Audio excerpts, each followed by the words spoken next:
ने जो पहले फैब्रिकेटर थे, या फैब्रिकेटिंग में ये पूरा स्टोरी अपनी बताएंगे आत्मनिर्भर किसान बनने की, और प्राकृतिक खेती क्यों जरूरी है और सरकारों की हमें क्यों आवश्यकता नहीं है उसके लिए। ये सारी बातों को ये अपने मुखारबिंद से आप बताएं।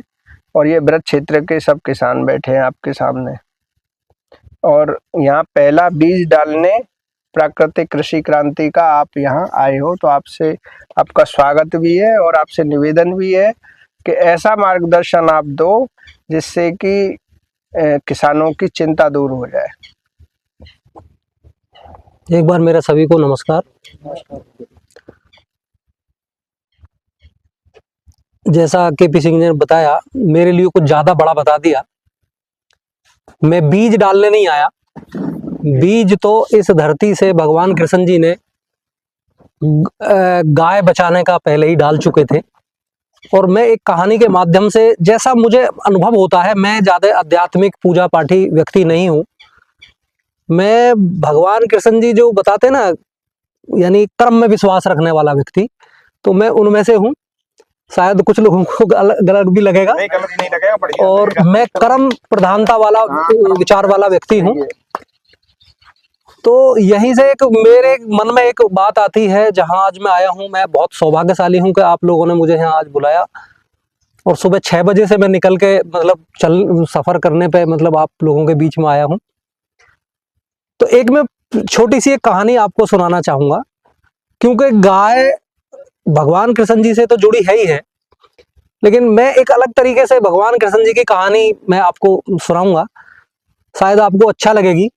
उस कहानी का मैं ना तो उसे ये कहूंगा कि वो ऐतिहासिक है, और ना ही मैं कोई धार्मिक कहूंगा, लेकिन गाय को बचाने के लिए बहुत ही जरूरी है, ऐसा मुझे लगता है।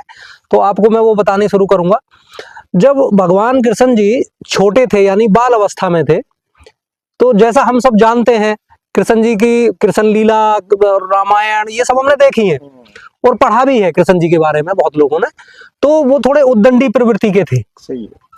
और उद्दंडी प्रवृत्ति का जो भी बालक होता है, वो कहीं ना कहीं कुछ बड़ा काम करता ही है, ऐसा हम सब जानते भी हैं।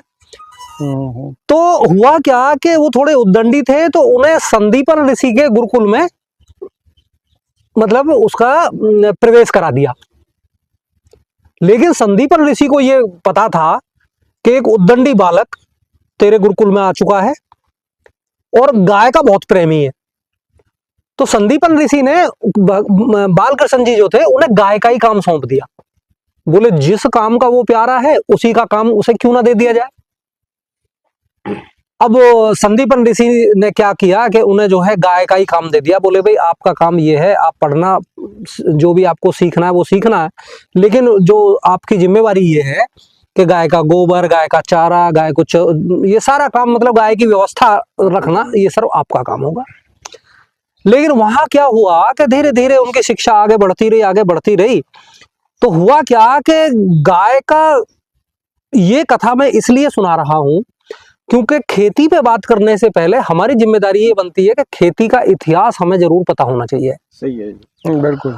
और हमारे यहाँ खेती का इतिहास 10,000 साल पुराना है। लेकिन अगर ये बात करी जाए कि गाय मतलब गोबर को खेत में इस्तेमाल करना कब से शुरू हुआ, तो इसको लगभग 5,000 साल पूरे हुए।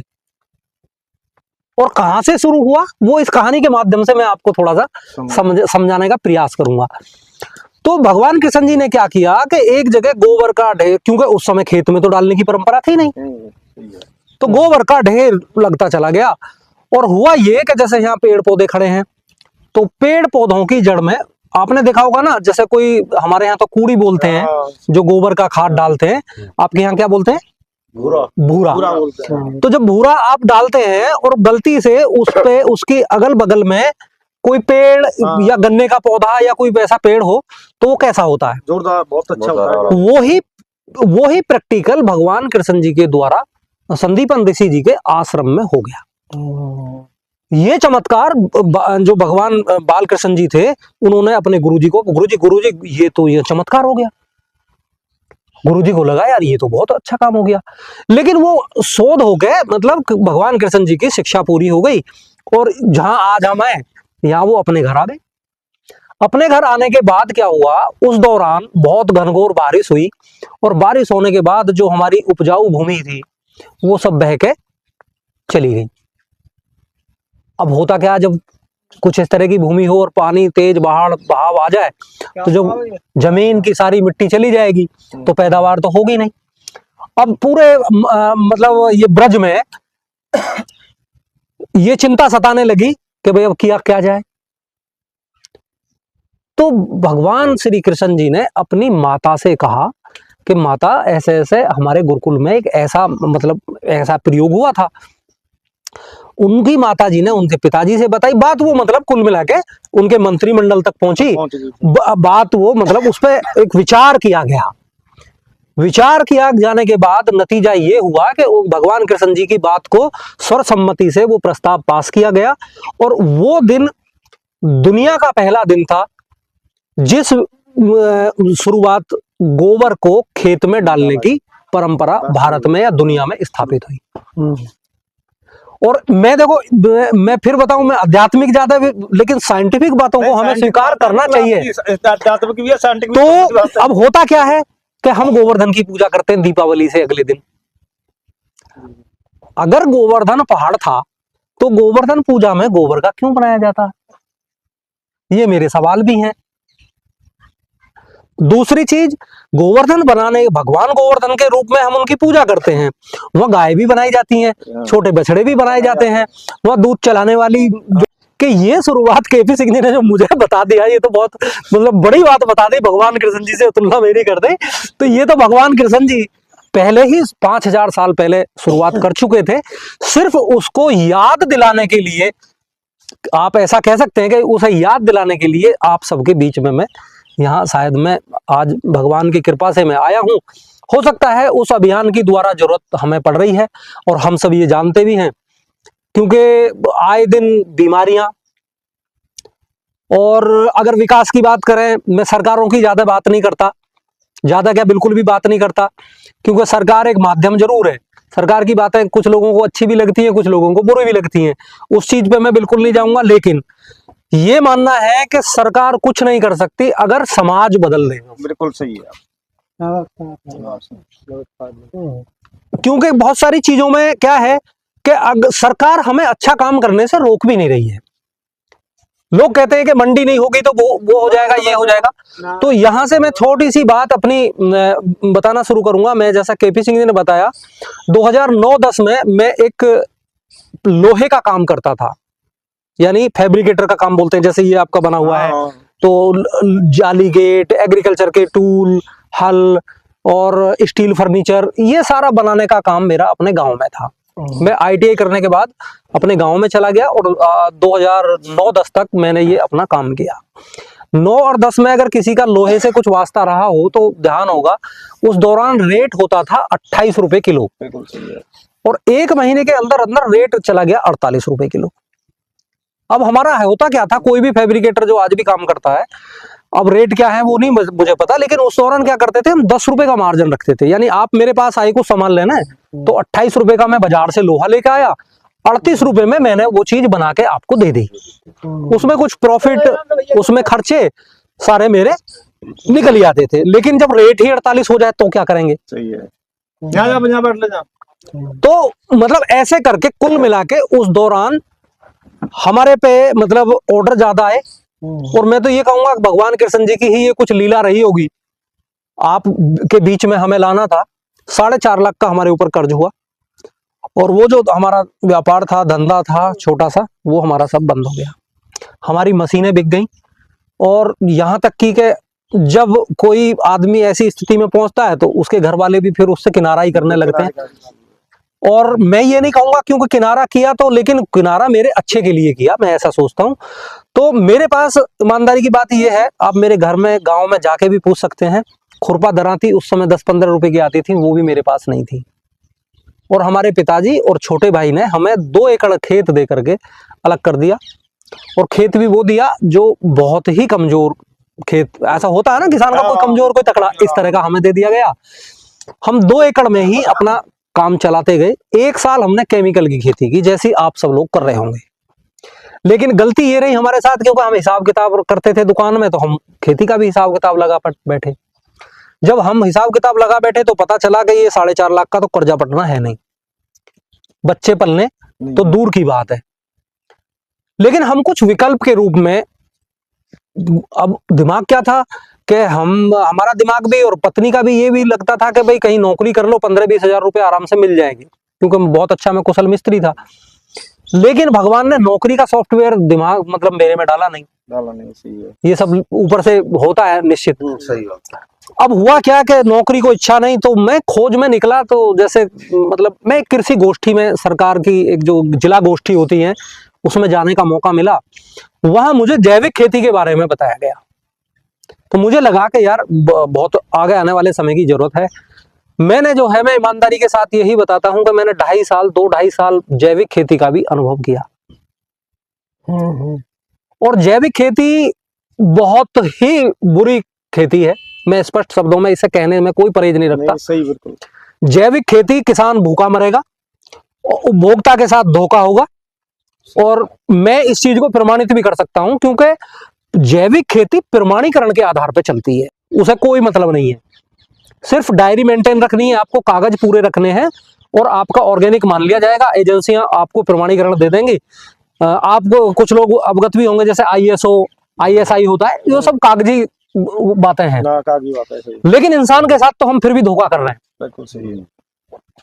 मेरा अपना मानना है, क्योंकि अर्जुन के पास कोई गिधड़ा पट्टा या सर्टिफिकेट या प्रमाण पत्र नहीं था, उसका धनुष ये बताता था कि ये अर्जुन के गांडीव से निकला हुआ धनुष है। बिल्कुल। मैं इस बात में विश्वास रखता हूं। तो हम ये प्राकृतिक खेती का अभियान कैसे है, क्या है, इसमें कोई सरकार का रोल नहीं है। नंबर 1, अब भगवान कृष्ण जी ने ऐसा जो किया, गोबर का खाद, क्योंकि उस समय जनसंख्या कम थी, काम चल गया, सब कुछ ठीक ठाक होने लगा।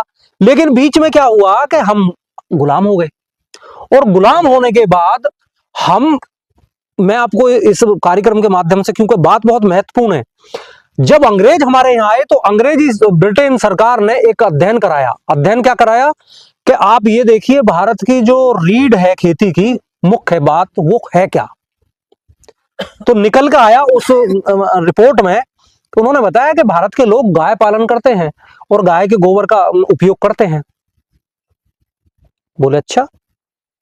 उसके बाद एक ब्रिटेन, तो अल्बर्ट हेवर्ट नाम का एक ब्रिटेन का एक वैज्ञानिक भारत में भेजा गया, और उस अल्बर्ट हेवर्ट को इंदौर की महारानी के द्वारा कई सौ एकड़ जमीन भी दी गई इस पे अनुसंधान करने के लिए। वो पूरे भारत में आप जैसे हम जैसे किसानों के यहाँ पहुंचा, उसने देखा, उसने जो देख के अनुभव किया, और उसने जो रिपोर्ट ब्रिटिश पार्लियामेंट में दी, वो चौंकाने वाली है। उस रिपोर्ट की कोई बात नहीं करता। वो रिपोर्ट कहती है, अल्बर्ट हेवर्ट लिखता है कि भारत के किसानों को जैविक खेती सिखाने की आवश्यकता नहीं है। भारत के किसानों से जो खेती भारत के किसान करते हैं, उस विधा को ब्रिटेन के किसानों को सिखाने की आवश्यकता है। यानी जो खेती भगवान कृष्ण जी हमें बता गए गोबर से करने की, वो इतनी बलशाली थी, जो ब्रिटेन का एक बहुत बड़ा साइंटिस्ट इस चीज को अपनी एक रिपोर्ट में लिखता है। लेकिन आज पूरे भारत में सरकारें उस बात की चर्चा नहीं करती। वो राजनीतिक कारण हो या जो भी हो, वो मैं उस चीज पे नहीं जाऊंगा। लेकिन हमें ये समझने के लिए ये बताना और समझना बहुत अति आवश्यक है। अब सवाल ये हो सकता है कि भाई जैविक खेती और प्राकृतिक खेती में अंतर क्या है, क्योंकि अभी जहां प्राकृतिक खेती का नाम आता है तो कुछ साइंटिस्ट भी बोलते हैं कि श्रीलंका बन जाएगा भारत। जबकि मैं आपको ये बताना चाहूंगा, प्राकृतिक खेती श्रीलंका में नहीं हो रही थी। वो सही है। वो जैविक खेती का करिश्मा था, नंबर 1। दूसरी, इस चीज को समझने के लिए मैं ऐसे समझाऊंगा कि जो जैविक खेती है और केमिकल की खेती है, ये दोनों के दोनों हमारे भारत के किसान के लिए षड्यंत्र का हिस्सा हैं। रासायनिक जब खेती करने के लिए क्रांति आई, तो द्वितीय विश्व युद्ध के बाद जो कारखाने यानी गोला बारूद बना रहे थे, उनका व्यापार ठप हुआ। उन्होंने सोचा अब क्या किया जाए, कोई ना कोई दुकानदार तो जब किसी की दुकान बंद हो जाए तो कुछ करता है ना, सोचता है कुछ। तो उसी तरह का उन्होंने सोचा, तो उन्होंने जो है फिर ये केमिकल खेत में डालने वाला बनाना शुरू कर दिया। और हाँ, इस चीज का जो पुराने सज्जन होंगे उनसे आप, हमने तो पढ़ा है, लेकिन मेरा जन्म 71 का है, उसी दौरान के आसपास ये हरित क्रांति का समय शुरू हुआ।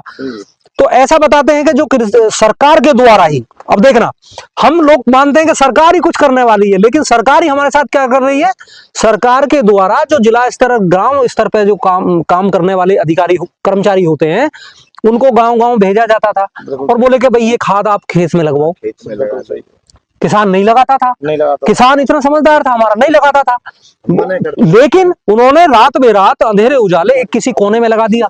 उसका परिणाम किसान को दिखाया, उसके लालच में हमारे किसान उसमें फंसते चले गए, और वो नतीजा आज ये आया कि आज हम किसी भी बात को मानने से इनकार नहीं करते कि ऐसा भी कुछ हो जाएगा, जबकि हमारे पूर्वज सब कुछ जानते थे। अब समस्या क्या थी कि जनसंख्या बढ़ी, तो हमारे कृषि वैज्ञानिकों को शोध करना चाहिए था उसी टेक्निक पे जो भगवान कृष्ण जी दे गए, या हमारे भारत के किसान पहले से कर रहे थे। लेकिन वो शोध कहां हुआ, शोध हुआ कंपनियों के हित में। सीधा सीधा मैं बताऊंगा, कंपनियां, सरकार जो बनती है राजनीतिक दलों की बनती है, उनको डोनेट करती हैं, और सरकारें ऐसे ही निर्णय लेती हैं। जैसे अभी मैं आपको इस माध्यम से कहना चाहूंगा कि अभी कल परसों ही बजट हुआ है, असम को यह बताया जाता है हमें भी कि वो जैविक प्रदेश बन चुका है, लेकिन वहां जैविक का कारखाना, यूरिया का कारखाना की बजट में क्यों फिर घोषणा की गई है? मेरा सवाल ये सरकार से है, भाई जब असम जैविक प्रदेश है तो यूरिया का कारखाना वहां क्यों? यानी सरकारों के सारे सब फ्रॉड गर्दी के काम होते हैं, ये हम सब जानते हैं, कागजी होते हैं। तो मेरा मतलब वो नहीं है मुद्दा सरकार का, या मैं ना सरकार से लड़ना चाहता ना मैं सरकार की, लेकिन मैं असलियत आपको बताना चाहता हूं। तो हमारा कहने का मतलब ये है कि हम समाज के द्वारा ही इस अभियान को जन आंदोलन का रूप कैसे दें। मैं अध्यक्ष जी को भी उसी दिन मैंने फिर वो वीडियो द्वारा देखी, तो मैंने देखा, मैंने ऐसा नहीं बोला जैसा आप समझ रहे थे। मेरा कहने का मतलब ये है कि हम इस अभियान को जन आंदोलन बना के गांव गांव जाएं, घर घर जाएं, किसान से एक किसान से दीवा, जैसे हम दीवे से दीवा जलाते हैं, उस तरह की एक ज्योत जलाने का काम करें। अब थोड़े से समय में ये बताना चाहूंगा कि प्राकृतिक खेती है क्या, जैविक खेती और केमिकल की खेती, ये अब आप शायद जान गए हैं, क्योंकि वो दोनों की दोनों बाजार आधारित है, ऐसे मान के चलें। बिल्कुल सही है। जैसे आज शहर का समाज चलता है ना, शहर में अगर हमारे घर में बहन बेटी कोई खाना नहीं बनाती, हम फटाक से फोन मारते हैं और जोमेटो या टोमेटो जो भी है, वो मुझे नहीं पता कौन है, वो फटाक से भोजन लेके आ जाता है। तो हमारी जो खेती है आज होटल के खाने से चलनी शुरू हो गई है, इसलिए हम दूसरे पर आश्रित हो गए। दूसरी चीज, अगर एक चीज और हम स्टडी करें, जब हम गुलाम थे ना अंग्रेजों के, लेकिन हम जो है अपने आप में आत्मनिर्भर थे। ये आप मेरी बात को समझने की कोशिश करना, मैं गुलामी की वकालत नहीं कर रहा, नहीं, सही कर रहे हैं। लेकिन मैं आपको एक चीज बताना चाह रहा हूं, जब हम ब्रिटिश सरकार के गुलाम थे तो हर आदमी, हर किसान आत्मनिर्भर था। हमें बिजली की जरूरत नहीं थी, हमें डीजल की जरूरत नहीं थी, हमें किसी दवाई की जरूरत नहीं थी, हमें किसी और खाद की जरूरत नहीं थी, और हमें खाने वाली गोली की भी जरूरत नहीं थी। सारी की सारी चीजें हमारे घर की, हमारे गांव की, हमारे मतलब 7-8 गांवों में एक हकीम या वैद्य होता था, वो सारे पूरे को सब। तो मतलब हमें आज किस चौराहे पर लाकर खड़ा कर दिया गया है इस बाजार आधारित परंपरा से। सही हो। भारत में कोई बाजार की परंपरा नहीं थी, वस्तु विनिमय थी। आपके हड़र हुई, मैंने मूंग बदल ली हड़र से, आपके जो हुए तो मैंने ये वस्तु विनिमय इस तरह चलता था। बीज बनाने वाली कंपनियां बीज नहीं बेचती थी, किसान ही बीज बेचता था। आपके पास काय का है, मूंग का है जी, मुझे दे दो आप ये। तो वही परंपरा हमें द्वारा जीवित करनी है। और प्राकृतिक खेती का मतलब क्या है, देसी गाय के गोबर के द्वारा जो भगवान श्री कृष्ण जी ने अनुसंधान किया, उसी गाय के गोबर का अनुसंधान एक कृषि ऋषि ने किया जिनका नाम है सुभाष पालेकर जी। बिल्कुल, जो अमरावती महाराष्ट्र के रहने वाले हैं और देश से किसान हैं। उन्होंने उस गाय के गोबर में देखा कि ऐसा क्या हुआ कि जो गाय के गोबर में इतना ज्यादा चमत्कार है। उन्होंने ऊंट का भी, भैंस का भी, बकरी का भी, हॉलिस्टन फ्रीजन का भी, सबके गोबर के टेस्ट किए लैब में। जब लैब में टेस्ट किए तो पता चला कि देसी गाय के 1 ग्राम गोबर में 300 करोड़ से लेकर के 500 करोड़ सूक्ष्म जीवाणु होते हैं। बात समझ में आ गई? सूक्ष्म जीवाणु जो किसी भी पौधे को भोजन खेत जमीन में से उठा के उसकी बारीक जड़ों को दे देते हैं। मैंने बड़ी सरल भाषा में बताई है। अब एक बात मुझे बताओ, जब हमारे घर में हमारी बहन बेटी खाना बनाने वाली ही कोई नहीं होगी, हम पे खाना बनाना आता नहीं, तो फिर क्या करेंगे हम भाई साहब? फिर तो बाहर से ही मंगाएंगे ना। तो प्राकृतिक खेती क्या कहती है कि हमारी धरती माँ अन्नपूर्णा है, ये दुनिया का पेट भरती है, ये किसी को भूखा नहीं मारती। जबकि लाइबिक नाम का एक ब्रिटिश साइंटिस्ट क्या बोलता है कि अगर जमीन को ऐसा परिभाषित करता है वो, ये मिट्टी, कूड़ा, करकट, पहाड़, ये इस तरह है, इसमें कोई नहीं है, इसमें अगर पौधा लगाना है तो खाद उसकी जड़ों को देना ही पड़ेगा, ऐसा वो मानता है। बात समझ में आई? जबकि मुझे बताइए, ये जो पेड़ खड़े हैं आपके यहाँ, मैं समझता हूं कि इनमें हो सकता है आपने चोरी छुप के डाल दिया हो, लेकिन यहां भी मैं पीछे देखता आ रहा था, एक जगह कहीं जंगल सा पड़ा था, इधर एक टीला सा था, बहुत बड़ा जंगल था। वहां कौन देने जाता है? कोई नहीं देने जाता। किसान के तो अपनी खेत से यूरिया की पूर्ति नहीं पड़ रही, वहां किसने दिया? मतलब निकल। और दूसरी, अगर उसकी भी बात छोड़ दें हम, तो घने जंगल जहां अभी तक आदमी पहुंच ही नहीं पाया, जो ऐसे जंगल खड़े हैं, वहां तो कोई लगाने का मतलब नहीं। यानी प्रकृति में हमारी धरती जो है वो वाकई माता है और वो अन्नपूर्णा है, वो सबका पेट भर सकती है। सिर्फ हमें कुछ चीजें समझने की जरूरत है, क्योंकि वहां होता क्या है, वहां पतझड़ होता है, बरसात होती है, और जो पत्ते गिरते हैं वो नेचुरल तरीके से डिकम्पोज, या उसे हम देसी भाषा में, जाट वाली भाषा हम बोलते हैं कि गल सड़ जाते हैं। गल सड़ के। और साइंटिफिक भाषा में एक शब्द बोलूं मैं, वहां ह्यूमस बन जाता है, और ह्यूमस के माध्यम से पौधे को, उनकी जड़ों को भोजन आराम से मिल जाता है, क्योंकि वहां जमी पौधे के रसोईया जिंदे हैं। बात समझ में आ गई? बिल्कुल सही है, सही। अब करना क्या है आपको? एक देसी गाय पालनी है, क्योंकि हम ब्रज के वासी हैं, हम ब्रज क्षेत्र के रहने वाले हैं। तो आज जरूर ये संकल्प जरूर लेंगे हम कि जिनके घर एक देसी गाय ना हो, वो पैसे की ना खरीदे, वो कोई ना कोई देसी गाय, क्योंकि हम भारत के हैं, सब हमारे बुजुर्ग भी हैं, सब बड़े बूढ़े भी हैं, सब देसी गाय की पहचान जानते हैं। और ये बड़ी दुख की बात होगी कि अगर हम ब्रजवासी ही देसी गाय की पहचान नहीं जाने तो जानेगा कौन? सब जानते हैं देसी गाय। दुनिया को देसी गाय को बताने वाला जहां पैदा हुआ हो, तो वहां के लोगों की तो ये जिम्मेदारी वैसे भी बन जाती है कि हम देसी गाय को, यानी जो भी देसी गाय घूम रही हो उसे पाल लो, उसे, उसका गोबर। अब उस गोबर को क्या करना है आपको? एक खेत में आपको एक ड्रम रखना है 200 लीटर का, या कोई 500 लीटर की टंकी, या कोई सीमेंट का बनवा सकते हो। नहीं भी है अगर इतना बजट आपका, तो सीधा सीधा गड्ढा बनवा लो, एक गड्ढा करके उसमें पॉलीथीन बिछा दो, हो जाएगा। बिल्कुल हो जाएगा। ज्यादा पैसे नहीं लगेंगे। उस गड्ढे में क्या करना, आपको डालना है 10 किलो देसी गाय का ताजा गोबर, 10 लीटर डालना है गोमूत्र। अब यही मैं बात खत्म करता सुनू कर चलूं, आप कहेंगे भाई लोटा लेके या बाल्टी लेके कहां गोमूत्र इकट्ठा करेंगे? तो हम अपनी गाय को जो रखें वो ऐसी जगह रखें, खरंजा लगा दें, और जो उसका पीछा हिस्सा हो थोड़ा सा ढालवा कर दें, और एक प्लास्टिक का 15 लीटर का या 20 लीटर का कोई डब्बा हो, वो जमीन में गड्ढा करके उसमें गाड़ दें।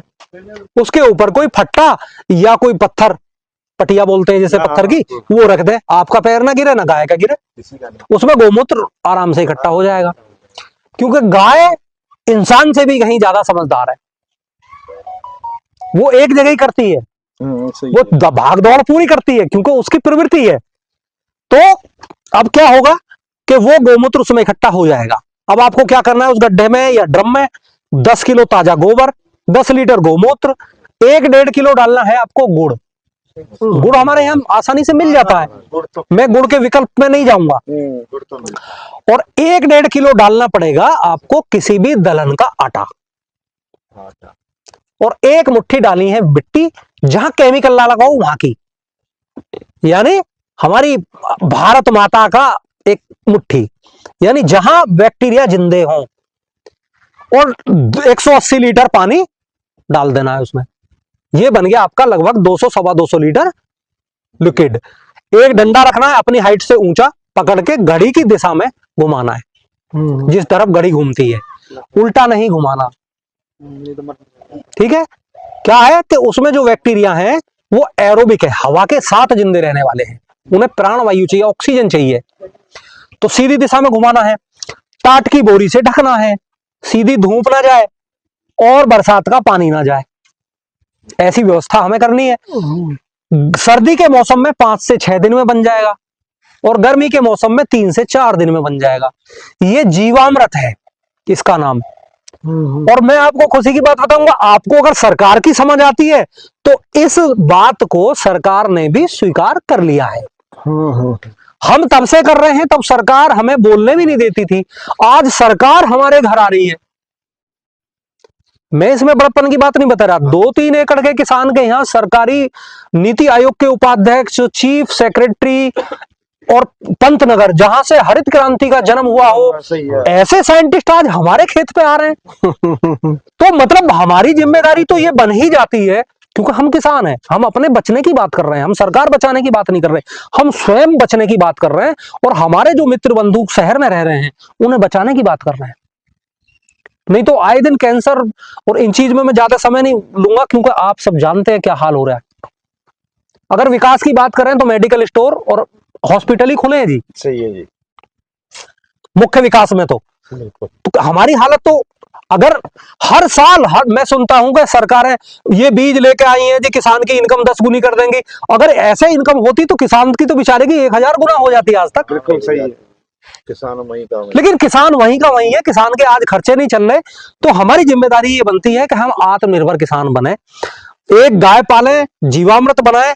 इस बात में मैं ज्यादा नहीं जाऊंगा, क्योंकि इसको आप सीखने के लिए कभी मैं केपी सिंह जी और अध्यक्ष जी से ये निवेदन करूंगा कि यहाँ 1-2 दिन का कभी प्रशिक्षण आप रख सकते हैं, मैं बिल्कुल समय दूंगा। जगह कैसी है? और आप यही नहीं, मैं इस कार्यक्रम के माध्यम से ये दूंगा कि पूरे प्रदेश में जहां भी आप प्रशिक्षण रखेंगे, मैं वहां प्रशिक्षण के लिए तैयार रहूंगा। पूरा प्रशिक्षण इसका जरूर लें, बहुत बढ़िया, और उसे आप समझ के आधे एकड़ से शुरू करें, क्योंकि आप अगर किसी को प्यार करते हैं तो वो है आपका अपना परिवार। दूसरे नंबर पे आता है आपका रिश्तेदार, फिर पड़ोसी, ये सब। तो आप जिससे प्यार करते हैं उसे बचाने की तो बात करें कम से कम। दुनिया को जहर खवाएं, लेकिन खुद तो अपना आधा एकड़ में आपका अनुभव हो जाएगा। अनुभव हो जाएगा तो आप उस पर विश्वास कर लेंगे, विश्वास कर लेंगे तो आप 1 एकड़ में भी कर लेंगे, 2 एकड़ में भी कर लेंगे, 10 एकड़ में भी कर लेंगे। और हमने ये बीड़ा उठाया है, हमने अभी तक 10 साल में, लंबा समय है 10-12 साल का, बहुत सारे किसानों से हमारा लिंक है, बहुत सारे किसान हमसे प्रेरणा लेके भी कर रहे हैं। लेकिन हमें तब खुशी होती है तब हमारे ही जैसा किसान कोई खड़ा होता है। अभी हमने जल्दी में 24 जनवरी को हापुड़ में, कभी आप अध्यक्ष जी कभी निकलें तो जो बाबूगढ़ में नया हाईवे है उसके ठीक नीचे अपने किसान मित्र हैं जो 4 साल से, जिनका गुड़ मैंने आपको उस दिन दिलवाया था जो मेरे पास नहीं था, क्योंकि हमारा ये अभियान भी नहीं है कि हम दूसरे किसान का गुड़ लें और हम मनमाने रेट बेचें। जो हमारा रेट, वो रेट हमें मिलना चाहिए। सीधा सारा सामान हमारे घर से बिकता है। गुड़ हम बनाते हैं, 125 रुपए किलो गुड़ हमारा घर से बिकता है। उस किसान भी वो गुड़ अपना बनाने लगा, उसका वहां से 100 रुपए किलो बिकने लगा खेत से। इससे अच्छी बात और होगी क्या? हम गन्ने के रेट की लड़ाई क्यों लड़ें? हम, क्योंकि जो भी माचिस भी अगर कोई कंपनी बनाती है तो उसका MRP डिसाइड करती है वो खुद। हमारा गन्ना है, हमारा गुड़ है, हम उसका रेट डिसाइड करेंगे। हमारी सरसों का खेत है, हमने उसे पैदा किया है, हम पाले में मरे हैं, उसका तेल निकाल के, कच्ची घानी से तेल निकाल के हम बेचेंगे। उसका रेट 300 रुपए लीटर हम डिसाइड करेंगे। जिसे लेना हो लो, नहीं तो मंडी में जाओ। इसका वो जिम्मेदार स्वयं होगा जो जहर खाना है। हम हल्दी करते हैं, हल्दी कूटते हैं, हम 500 रुपए किलो बेचते हैं, हम बेचेंगे। आप अगर ये कह रहे हैं भाई महंगा सामान है, अभी महंगा, मैं मानता हूं, क्योंकि किसान का सामान महंगा नहीं है भाई साहब। आप 10,000 का जूता पहन लेंगे, लेकिन आपके जूते से आपकी सेहत पर कोई असर पड़ने वाला नहीं है। किसी भी आप कार्यक्रम में चले जाएं, आप ही बस कूदते रहेंगे कि मैंने 10,000 का पहना है, कोई किसी की नजर नहीं है भाई साहब। लेकिन जो शरीर हमें अगर हमारी मोटरसाइकिल में पेट्रोल नकली डल गया तो हम देखेंगे भाई साहब मिलावट का है, कम दिया है, लेकिन हमारा जो शरीर है करोड़ों अरबों का, उस पे हम खाने से ये नहीं देख रहे कि क्या खा रहे हैं हम, किस तरीके से उसका प्रोसेस किया गया तेल को। सही। तो आज कच्ची खाने के नाम पे जन क्या क्या बेचा जा रहा है। आज तेल के नाम पे जन हमें लिस्टर के इंजन में जो काला तेल निकलता है, आए दिन पेपर में आता रहता है, इस चीज में आप पढ़ते हैं, काले तेल को खाने का तेल बना के बेचा जा रहा है। हार्ट फेल नहीं होगा तो क्या होगा। तो इन सारी चीजों को बचने का समाधान अगर है तो वो प्राकृतिक खेती है, और प्राकृतिक खेती से फिर आत्मनिर्भर किसान है। और प्राकृतिक खेती सही केवल एक ऐसा तरीका है जो किसान की समृद्धि ला सकता है, और जो द्वारा से मैं तो कहता हूं भारत को सोने की चिड़िया नहीं, सोने का शेर बना सकती है प्राकृतिक खेती। और केवल वो भारत की रीढ़ किसान ही है जो द्वारा से भारत को जीवित करने का एक शुरुआत कर सकता है। मैं अपनी बात को यहाँ मैं समाप्त करूंगा। अभी समाप्त नहीं सर, एक मिनट, एक मैं जरूर नारा आपसे लगवाऊंगा, ये मेरा अपना है, आत्मनिर्भर किसान, आप बोलेंगे देश की शान। आत्मनिर्भर किसान देश की शान। नहीं, अब आपसे एक प्रश्न मेरा ये रह गया कि हमने जो बनाया वो जो मतलब जैविक जीवामृत, तो हम यूज कैसे करना है। हाँ, उसे आप एक तो जैविक ना कहें, मतलब जैसे भी जीवामृत है, जीवामृत कहें तो उसको यूज कैसे करना है। इसका मतलब आपने मेरी बात को गौर से सुना, मैंने जान पूछ के इसको नहीं बताया।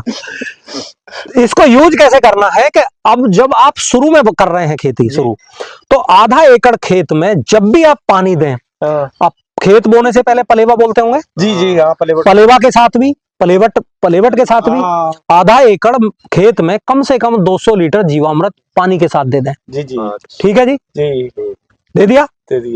अब इसके साथ जब आपने पूछ ही लिया तो मैं थोड़ी सी प्रक्रिया बताता हूँ। अब गाय तो रोज गोबर करेगी जी, उस गोबर को इकट्ठे करते रहें फालतू को, और उसको सूखा गोबर कर लें और बारीक कर लें किसी भी तरीके से, उधर जीवामृत बना दें। फिर जी 100 किलो सूखे गोबर में 20 लीटर जीवामृत मिला दें और गोबर को बारीक कर दें। बात समझ में आई। अगर आपका गोबर 500 किलो है तो कितना जीवामृत मिलाएंगे? 20 लीटर। 20 लीटर क्यों नहीं, 500 किलो है। हाँ, 500 यानी 20 गुणा 5, 20 पंजे, यानी 5 कुंटल है तो 100 लीटर जीवामृत मिला दें और बारीक कर लें। और आधा एकड़ खेत में कम से कम 5 कुंटल घन जीवामृत मिला दें अंतिम बुआई के समय, और इसको बो दें। इससे आप अगर अभी से लगाना शुरू कर सकते हैं, इन दोनों चीजों को तो बिना प्रशिक्षण लिए भी अभी लगाना शुरू कर सकते हैं। आप इसको जब शुरू करें, मेरा आग्रह यह है कि इसको, क्योंकि ये एक नई विधा है हमारे दिमाग में, हमारे किसान के दिमाग में तो केमिकल की विधा घुस गई है, तो इसको सीख कर करें।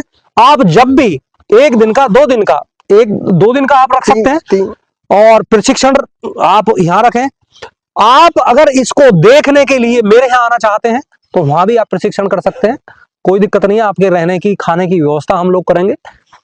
तो ऐसा मेरा आग्रह है कि इसे जरूर करें, क्योंकि हम बचेंगे तो भाई साहब दुनिया बचेगी, नहीं तो कुछ नहीं बचेगा। सब पैसे के लिए काम कर रहे हैं। धन्यवाद।